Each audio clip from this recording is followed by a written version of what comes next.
In the United States, the death toll after floodings in Kentucky state rose to 26. Russia approved new naval doctrine on the occasion of the National Day of the Russian Navy. The new guideline identifies the United States as the main threat. And in South Africa, President Cyril Ramaphosa closed the conference of the ruling African National Congress, which divided the fight against corruption an alternative to face the global economic crisis.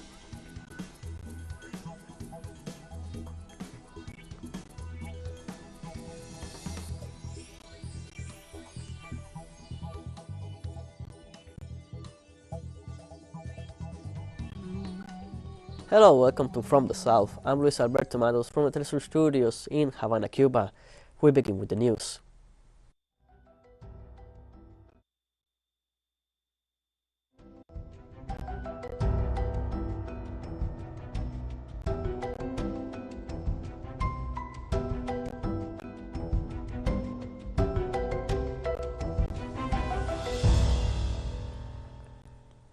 In the United States, 26 people have died as a result of flooding from heavy rains that hit the state of Kentucky.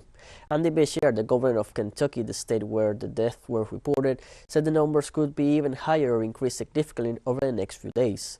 The official said that although additional bodies have been recovered, at this time they cannot be confirmed as death caused by the natural disaster. He also detailed widespread damage with many families displaced and more rain expected on Monday, August 1st. With the flooding, Kentucky is facing its second major natural disaster in 7 months, after tornadoes in December 2021 killed nearly 80 people in the western part of the state.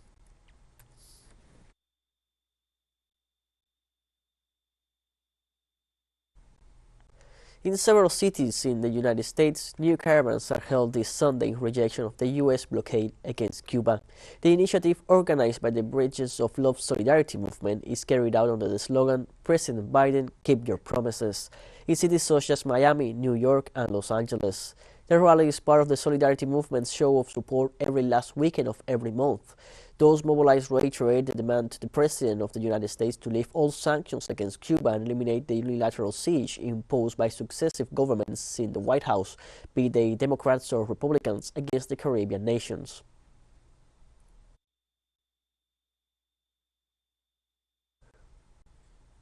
Dialogues between the Panamanian government and a group of social organizations moved forward. Issues like fuel and food prices have been agreed upon. Now the talks focuses on medicine and education.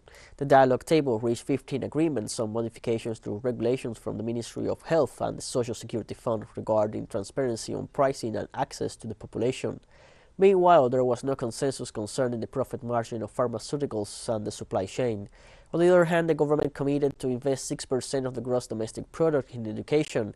And with this proposal, educators will discuss with their union members whether or not to leave the strike that has kept the schools closed for the last 4 weeks.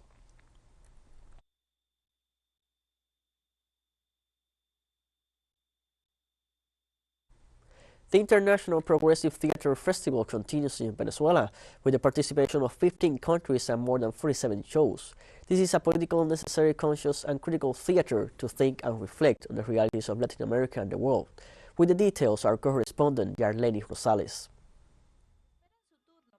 Waiting for their turn to enter one of the oldest theaters in Caracas, that is, the Teatro Nacional, founded more than a century ago. The place was ready for the curtain to open for the group El Patrón Vázquez, with a multi-award winning play Pundonor, declared one of the best one-man show of the decade. The play is called Pundonor, which is a rather strange word. It is a word that comes from chivalry novels. It comes from the Catalan word for point of honor. I play the pont de honor. She is a psychology professor who teaches and talks about the disciplinary society and returns to teach after a break from a leave of absence she had due to events of last year that she will explain throughout the play. And she gives an example of the theory. So the audience can take away an introductory class to the thought of Michael Fugo in a very easy way, because it's throughout emotion and experience of this professor that something happened to her in her academic environment. The Caribbean was present. From Matanzas, in Cuba, it is a puppet play called Le Temps qui passe, kept to the stage. It is a title in Creole that means the time that passed. And these are memories, stories of stories, Haitian music, but it also includes the Caribbean, in particular the rhythm called song. It is a tribute to Virginia Lopez, a Cuban actress for being a descendant of all those roots. It is a recreation of the Haitian culture that we, the Guantanameros, enjoy, and it has to do with bringing back the memory of those migrants who brought their stories and legends to Cuba, and it is a way to bring them to the stage and make them compatible, since these stories have a vividness and presence in our daily life. It is good that they are recognized, and from this perspective of heritage to the cultural memory of a people. The youngest members of the family also have a guaranteed place in the festival, among other places, with the magic boxes of the Lambe Lambe Theater. Our show is called Historias Mínimas, Minimum Stories. It's 5 historias mínimas. They are small stories that happen in each one of these boxes. Each story is different, and what you are going to see in each one is not repeated in the other one. A very nice work that reminds us of different types of movies and very nice memories. The Progressive Theater Festival also includes a varied menu of conferences and seminars to discuss everything concerning today's playwriting. Yarlenis Rosales y José Rondón, teleSUR, Caracas, Venezuela. Patricia Risa, designated Minister of Culture in the government of the Colombian President-elect Gustavo Petro, celebrated the staging of this International Progressive Theater Festival in Venezuela, while confirming her country's participation in the festival and thanking Venezuelan authorities for their invitation. Mr. Minister of Culture Ernesto Villegas, Minister of Culture of the Bolivarian Republic of Venezuela. From Colombia, as Minister of Culture appointed by the government of Gustavo Petro, that will assume office on August 7, I would like to send you a very special greeting to the International Progressive Theater Festival. We will be participating there with the group La Candelaria that you invited. Thank you very much for this invitation. We want to tell you that from the government of President Gustavo Petro, we will be fighting non-stop for the cultural and artistic integration of Latin America and the Caribbean. We'll take a short break now. Join us again after this.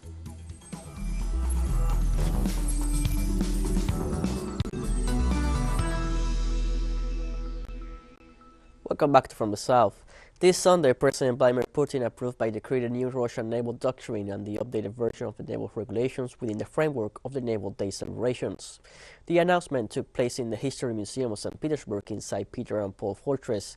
The document lists 10 major challenges and threats to national security and sustainable development of the Eurasian giant in the maritime dimension.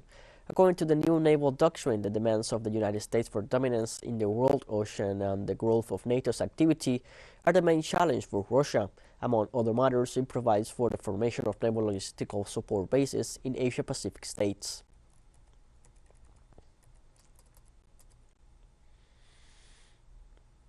The signing of the document took place before the parade on Navy Day. During the ceremony, Russian President Vladimir Putin reviewed the ships lined up in the Kronstadt harbor in the Gulf of Finland. The Sunday's naval parade, which coincides with the 326th anniversary of the Navy, was attended by over 40 ships, 42 air assets, and more than 3,500 troops.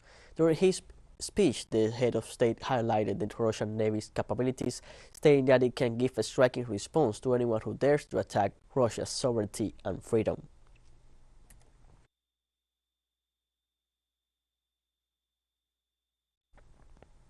In Russia, authorities in the city of Sevastopol reported that 6 people were injured in a drone attack targeting the hackers of the Black Sea Fleet in this city in Crimea.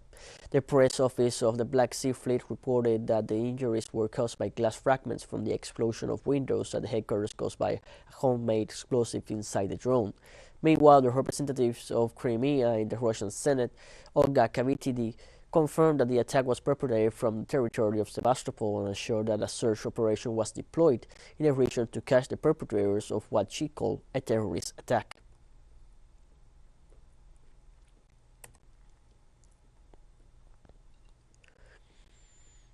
Alexander Vučić, president of Serbia, made a statement this Sunday to avoid a new escalation of tensions with Kosovo. The ruler made a statement following measures of the self-proclaimed Republic of Kosovo, which resumed the imposition of limitations for cars with Serbian license plates. According to the new decree, drivers of the Serbian minority will have to change the license plates of their cars for those of Kosovo to be able to circulate in the self-proclaimed republic. The Serbian president called on the Kosovo authorities to seek peace, despite the fact that on February 17, 2008, the government of Kosovo declared its unilateral independence from Serbia. The Serbian legislation and authorities still consider it part of their country.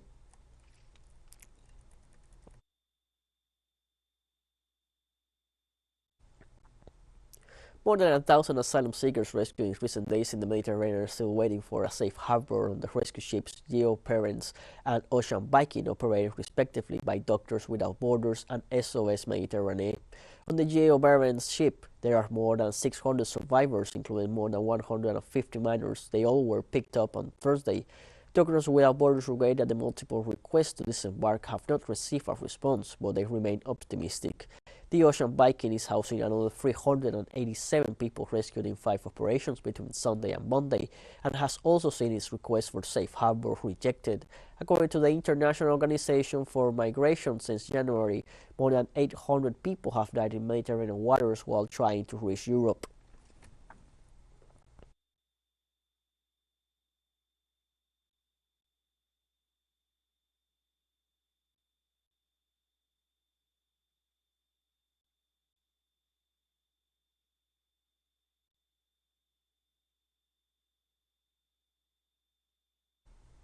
A section of Beirut's massive port grain silos, partially ruined in the 2020 explosion, collapsed in a huge cloud of dust on Sunday.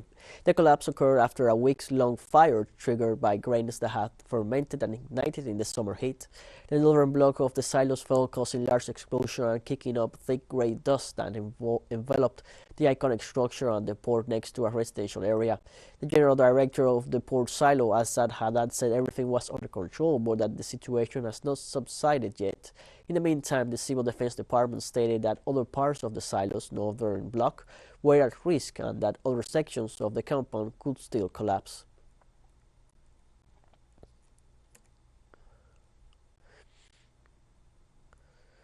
China conducted military exercises off its coast opposite Taiwan after warning Nancy Pelosi, the Speaker of the United States House of Representatives, to dismiss possible plans to visit the island.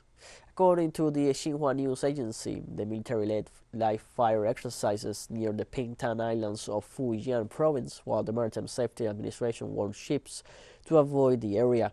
Such exercises usually involve artillery, including missiles, fighter planes, or other weapons. In the meantime, Chinese President Xi Jinping warned his U.S. counterpart Joe Biden in a phone call on Thursday against external interference in Beijing's dealings with the island. The Asian Chinese Ministry of Defense also warned Washington this week not to allow Pelosi, who is Biden's equal in rank as leader of one of the 3 branches of government, to visit Taiwan.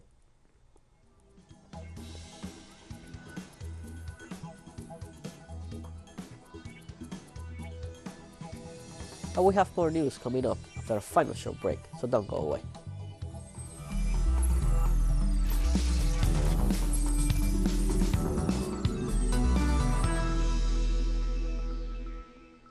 Welcome back to From the South. Speaking during the closing day of the African National Congress Party's conference, South African President Cyril Ramaphosa highlighted the fight against corruption and the country's struggling economy. The South African head of state said all the measures proposed to grow and transform the economy rely on a fiscal policy that ensures the national debt is contained within sustainable limits. The conference also discussed policies needed to address the nation's challenges, including high levels of poverty, 35% of unemployment rate, the country's electricity crisis, and the rising cost of living. During his speech, President Ramaphosa thanked the delegates for their support for the steps the government was taking to tackle these issues.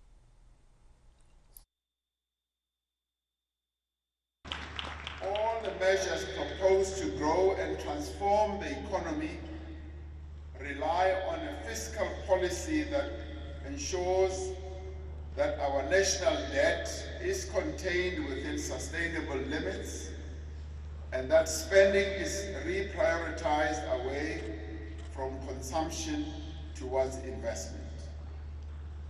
In this way, we can align our fiscal policy with our industrial policy, which should focus on rebuilding and broadening our industrial base. Senegal holds parliamentary elections this Sunday. The opposition seeks to win seats in the legislature ahead of the 2024 presidential elections. Citizens are to elect the new 165 deputies to the National Assembly in an election in which the opposition is trying to minimize the influence of the ruling party ahead of the 2024 presidential elections. The fear is that President Macky Sall will manage to hold on to power for a third term. Senegal, a country of 17 million people, is known for its stability in a region where coups have occurred in 3 countries since 2020 and where many rulers change laws to perpetuate themselves in power. This is super important. It is the fate of our youth, it is the destiny of our people that is at stake today with these legislative elections. It is extraordinary. It is very important. People must go and vote. Today's vote is crucial. We want to have a dynamic assembly, an assembly that represents and assists the people, an assembly close to the people. The Senegalese people really need this. Sudanese protesters rallied in the capital Khartoum against last year's military coup and a recent spike in tribal violence. Last year's coup plunged the nation into deepening turmoil with a spiraling economic crisis, while it cracked down on anti-coup protesters and a spike in ethnic clashes in several regions. As you know, today the protest is for coexistence, a protest to support a unified nation. Since long ago, we have witnessed the tribal fighting and the massacres taking place in Darfur, the Blue Nile State, and in Sur Kordofan, and it has persisted. On the contrary, the Cook Military Council have turned a blind eye on the regional and tribal problems. We will go out today with a million-strong march on July 31 in Bashadar, near the presidential palace, to call for coexistence, to stop wars, not to tribalism, not to regionalism, not to racism. Racism does not build a nation. We are all brothers. In Iraq, supporters of Shiite leader teleSUR are still occupying parliament for the second time in 3 days in Baghdad's heavily fortified Green Zone. Hundreds of supporters continue occupying the legislative city in opposition to the prime minister candidacy of Mohammed al-Sudani, considering him close to former head of government Nouri al-Maliki and part of the country's corruption. During protests, security forces closed several roads in the capital and fired tear gas and water on demonstrators. According to the local news agency INA, at least 60 people were injured. In this context, Iraq's Prime Minister Mustafa al-Kazemi called on all the country's political parties to start negotiations in order to put an end to this crisis.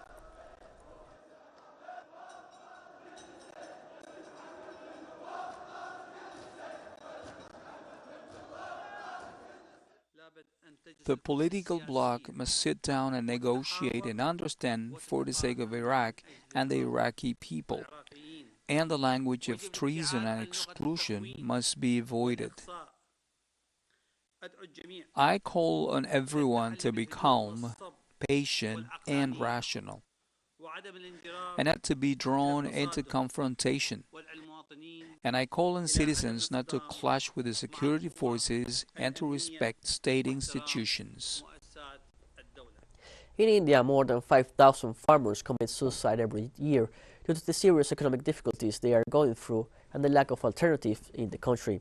According to data from the National Crime Records, which includes a 3-year period, 2018-2020, as a reference, the majority of farmers committing suicide belong to the southern and central regions of the country, with the most affected states being Maharashtra and Karnataka. The Indian agricultural sector provides about 70% of all jobs and accounts for 15% of the country's economy. Farm families depend on unstable incomes due to corporate price fixing and crop failures due to floods and droughts, causing them to fall heavily into debt in order to make ends meet.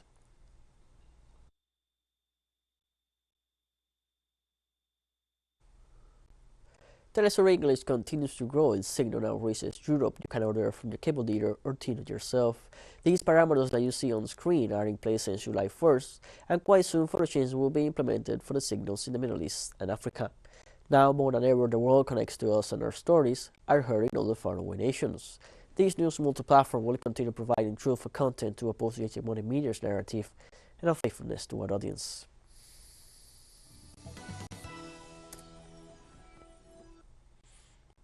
And we have come to the end of this news brief. Remember, you can find these and many other stories on our website at telesurenglish.net. You can also join us on social media: Facebook, Twitter, Instagram, and Telegram. For teleSUR English, I'm Luis Alberto Matos. Thank you for watching.